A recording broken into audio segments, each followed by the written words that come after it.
материјалните можности не смеат да бидат пречка да ги остварите своите права.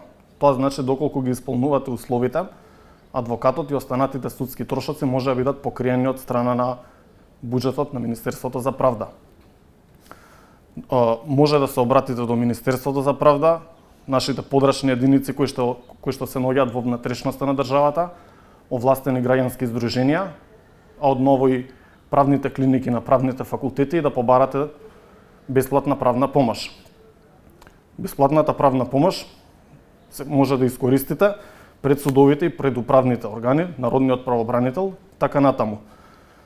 Односно, може да ги искористите за должничко-доверителски односи, остварување на права од пензиско и инвалидско осигурување и други можности.